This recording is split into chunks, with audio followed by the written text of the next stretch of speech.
9/12/25 ಗ್ರಾಮ ಸಭೆ ಇದ್ದು, ಮರಳಿಗ ಗ್ರಾಮ ಸಭೆ. ಈ ಸಭೆಗೆ 30-40 ವರ್ಷದೊಳಗಿನ ಗಂಡು ಮಕ್ಕಳು ಅರ್ಜಿ ಸಲ್ಲಿಸಿದ್ದಾರೆ. ಏನಂತ ಕೊಟ್ಟಿದ್ದಾರೆ ಮೇಡಮ್?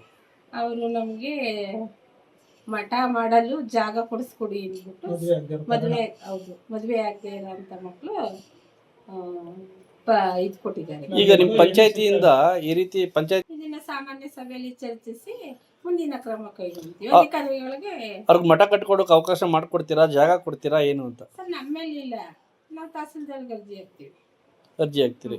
ಈ ರೀತಿ ಅರ್ಜಿ ಬಂದಿದೆ ನಿಮಗೆ, ಏನ್ ಅನ್ಸುತ್ತೆ ನಿಮ್ಗೆ ಈ ರೀತಿ ವಿಶೇಷ ಪ್ರಕರಣ? ಸರ್, ಈಗ ಸರ್ವೇ ಸಾಮಾನ್ಯ ಗಂಡು ಮಕ್ಕಳಿಗೆ ಹೆಣ್ಣು ಸಿಗದೆ ಇರೋದು ಕಾಮನ್ ಆಗಿದೆ. ಈಗ ಸಭೆ ಕೊಟ್ಟವ್ರೆ, ಅದನ್ನ ಸಾಮಾನ್ಯ ಏನಕ್ಕೆ ಮೇಡಮ್ ಹೆಣ್ಣು ಸಿಗ್ತಾ ಇಲ್ಲ? ನಾವೇನ್ ಹೇಳೋದು ಸರ್ ಅದಕ್ಕೆ? ನಿಮ್ಮ ಅನಿಸಿಕೆ? ಈಗ ರೈತರಿಗೆ ಮಕ್ಕಳಿಗೆ ಹೆಣ್ಣು ಕೊಡಲ್ಲ ಅಂತ ಹೇಳ್ತಾ ಇದ್ದಾರೆ. ಹಾಗಾಗಿ ಹೆಣ್ಮಕ್ಳುಗಳೇ ಕಡಿಮೆ ಆಗಿದೆ. ಅದಕ್ಕೆ ಈ ರೀತಿ ಅರ್ಜಿ ಬಂದಿದೆ ಅಂತೀರಾ? ಹೌದು, ಅರ್ಜಿ ಬಂದಿದೆ. ನಿಮ್ಮ ಹೆಸರು ಮೇಡಮ್? ಸುನೀಲ್.